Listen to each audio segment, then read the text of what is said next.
या तो हम ये कह दें कि अष्टावक्र ने जो बोला वो इतना सही है कि हम उसको तत्काल माने लेते हैं और उसी के अनुसार फिर जीवन बिताएंगे।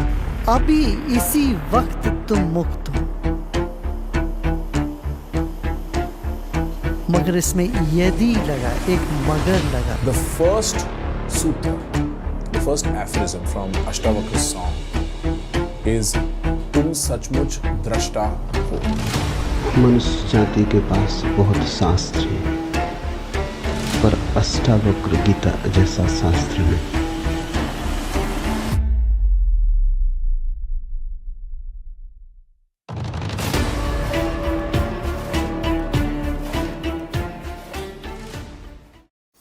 श्रीमद् भागवत गीता, इसका नाम तो आप सभी लोगों ने सुना होगा। ये श्री कृष्ण और अर्जुन के बीच का वो वार्तालाप है जिसको कुछ 700 वर्सेस के फॉर्म में इनकलकेट करके हमको प्रेजेंट किया गया। पर क्या आपको मालूम है कि हमारे ही हिंदू स्क्रिप्चर्स में एक गीता ऐसी और एग्जिस्ट करती है? जी हाँ, मैं बात करना चाहता हूँ अष्टवक्र गीता के बारे में। भागवत गीता की ही तरह यह भी एक वार्तालाप है, पर इसमें कृष्ण और अर्जुन ना होकर के ऋषि अष्टवक्र और राजा जानक हैं। तो आइए दोस्तों, इस वीडियो के माध्यम से हम जानने की कोशिश करेंगे क्या है वो अष्टवक्र गीता जिसको मॉडर्न फिलोसफर्स जैसे ओशो ने पॉपुलराइज किया। जहां भागवत गीता हमें निष्काम कर्म यानी actions without the attachment to results का पाठ पढ़ाती है, वहीं अष्टवक्र गीता में हमें सभी कर्म को अपनी अज्ञानता से जोड़ना होता है।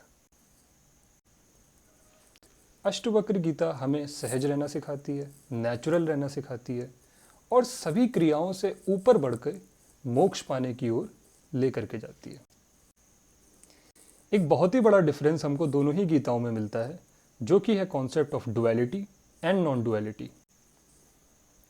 भागवत गीता से हम सीखते हैं कि हमको अपनी इंडिविजुअलिस्टिक रियलिटी और अपनी यूनिवर्सल रियलिटी के बीच में एक यूनिटी लानी चाहिए, ताकि हम लोग अपने आप की भी सेवा कर पाएँ, अपनी वर्ल्डफुल ड्यूटीज़ भी पूरी कर पाएँ और इस पूरे ब्रह्मांड में अपनी जगह भी बना पाएँ। वहीं अष्टवक्र जी अपनी गीता में कहते हैं कि इंसान का सेल्फ और उसका यूनिवर्स सिर्फ कनेक्टेड ही नहीं है, बल्कि एक ही आइडेंटिटी है। जी हाँ, मतलब कि इंसान को उसके ब्रह्मांड से अलग कर देना एक माया का जाल है। और बात करें मोक्ष की, तो दोनों ही गीताओं में अल्टीमेट गोल लिबरेशन यानी मोक्ष को माना गया है। भागवत गीता में मोक्ष जो कि मंजिल है, उस तक पहुंचने के कई रास्ते हैं, जैसे कि ज्ञान, कर्म, भक्ति। वहाँ श्री कृष्ण अर्जुन से कहते हैं कि तुम्हें अपनी सर्कमस्टांसेस को पहचान कर अपना रास्ता चुनना है और वही रास्ता होगा जो तुम्हें मोक्ष तक ले जाएगा। वहीं अष्टवक्र गीता मोक्ष को एक बहुत ही सिंगुलर अप्रोच से अटेन करती है। जी हाँ, ऋषि अष्टवक्र कहते हैं कि मोक्ष कोई ऐसी चीज़ नहीं है जिसको तुम अपने ज्ञान से या अपने कर्म से पालोगे, बल्कि मोक्ष की असली परिभाषा है अपने आप को पहचान लेना। जी हाँ, मतलब कि अपनी चेतना, अपने कॉन्शियसनेस को जिस दिन पहचान लोगे उस दिन मोक्ष पालोगे। अब ये सब टीचिंग्स अप्लाई कहाँ होती हैं? देखिए, जहाँ पे भागवत गीता एक बहुत ही बैलेंस्ड अप्रोच लेकर के चलती है और हमें सिखाती है कि वर्ल्डली रिस्पॉन्सिबिलिटीज़ और आपकी स्पिरिचुअल विजडम दोनों ही एक ही सिक्के के दो पहलू हैं, वहीं अष्टवक्र गीता कहती है कि इन सभी डुअलिटीज़ को भूल जाओ और सिर्फ अपने आप की चेतना, अपनी कॉन्शियसनेस पे फोकस करो, क्योंकि पूरा ब्रह्मांड, पूरी नॉलेज, पूरा मोक्ष आपके खुद के अंदर है। तो क्या मेरा मोटिव किसी भी एक विचारधारा को दूसरे से ऊपर दिखाना है? बिल्कुल नहीं।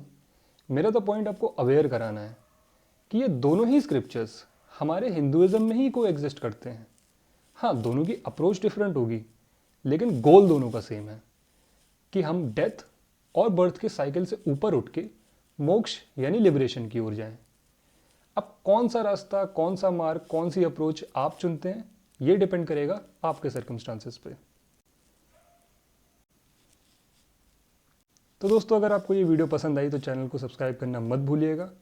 और अगर आप चाहते हैं कि इस अष्टवक्र गीता की मैं एक सीरीज़ लेकर के आऊँ, तो नीचे कमेंट करके ज़रूर बताइएगा।